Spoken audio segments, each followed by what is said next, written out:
चुगलखोर पड़ोसन। क्या कर रहे हो? छत पे जाके अखबार पढ़ूंगा। बस यही करो।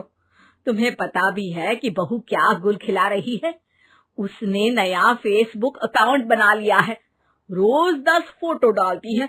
हमारे परिवार की तो नाक कटवा देगी ये। और तुमको ये बात कैसे पता चली? अरे पड़ोसन ने बताया। उसकी बहू भी फेसबुक पर है ना, तो उसको पता चल गया। हाँ हाँ, जैसे तुम तो बहुत भोली हो। पड़ोसन रोज सास को उसकी बहू के नाम पर भड़काती थी। आज तो आपकी बहू कह रही थी मुझसे आके कि आप दिन भर खाती रहती है, खा खा के घटोत्कच हो गई है। क्या? उसने मुझे घटोत्कच बोला? अरे वो खुद ना कटी सुपर्णखा है। आप कह रही हो तो सही होगा, लेकिन आप उसको बताना मत कि मैं ये सारी खबरें आपको देती हूँ।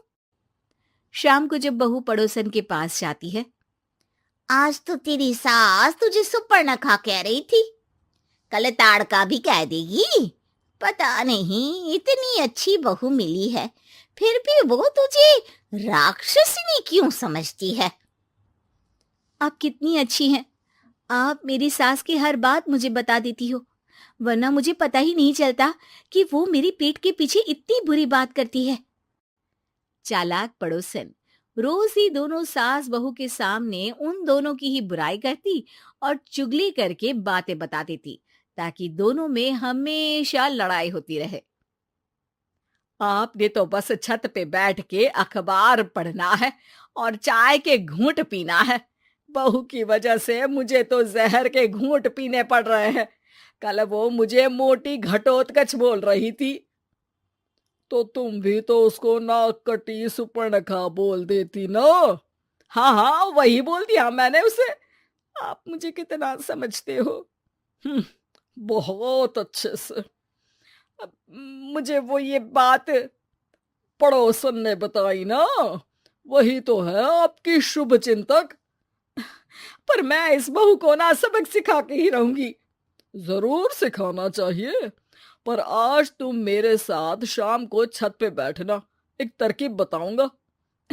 बिल्कुल बिल्कुल, कितना ध्यान रखते हो जी आप मेरा। मैं ना सब ध्यान रखता हूँ। शाम को जब सास और ससुर छत पर बैठे होते हैं कि यहाँ खड़ी हो जाओ, यहाँ से ना तुमको पता चल जाएगा कि बहू की अगली चाल क्या है। अच्छा, कैसे? सवाल मत पूछो, जैसा कह रहा हूं वैसा करो। थोड़ी देर में ही छत पे बहू की आवाज आने लगती है। मेरी सास लायक ही नहीं है। मुझे पता होता तो सास बहू की भी कुंडली मिलवा लेती पहले ही। तेरी सास तो मुझे भी पसंद नहीं है। मेरे पास जब भी आती है तेरी बुराई करती रहती है। कभी सुपर्णखा कहती है, कभी हिडिंबा कह के कामचोर भी बोलती है, अरे कभी कभी तो चुगलखोर भी बोल देती है। काश आप जैसी होती मेरी सास। ऊपर छत पे पड़ोसन और बहू की आवाज सुन के सास के होश उड़ जाते हैं। समझी? जी समझी। सुबह तुम्हारे सामने ये बहू की बुराई करती है और शाम को बहू के सामने तुम्हारी। मतलब आप सिर्फ अखबार नहीं पढ़ते, सारी खबरें भी रखते हैं। अब तो इस पड़ोसन को भी सबक सिखाना पड़ेगा। शाम को सास बहू को जाके पड़ोसन की साजिश के बारे में बता देती है। हाँ, मुझे माफ कर दो माँ जी।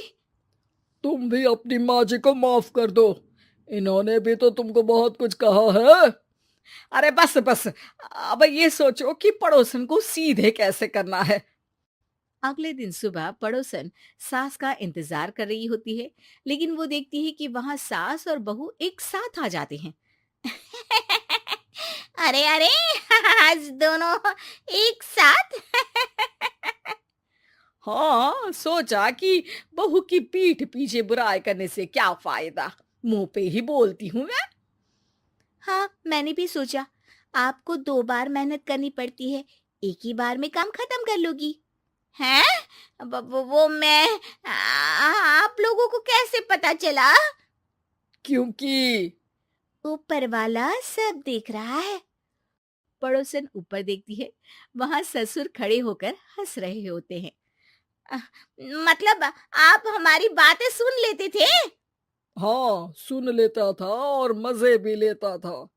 आपको तो शकुनी होना चाहिए।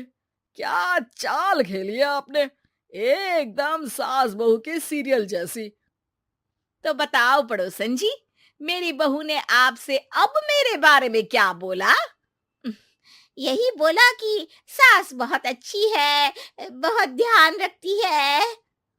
अच्छा, और सास ने मेरी क्या बुराई की? नहीं ना की बुराई, हमेशा तारीफ करती है।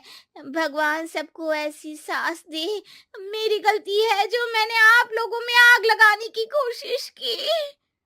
पर छत पे लगा हुआ सीसीटीवी यानी कि शर्मा जी सब देख रहे थे। हाँ जी, मुझे माफ कर दीजिए। माफ क्या, आपको तो अब हम साफ ही कर देंगे अपने वालों की लिस्ट से। आज से आपकी और हमारी बात बंद, लेकिन बुराई जारी रहेगी। अब आपकी हरकत के बारे में पूरे मोहल्ले को बताना तो पड़ेगा ना आंटी जी।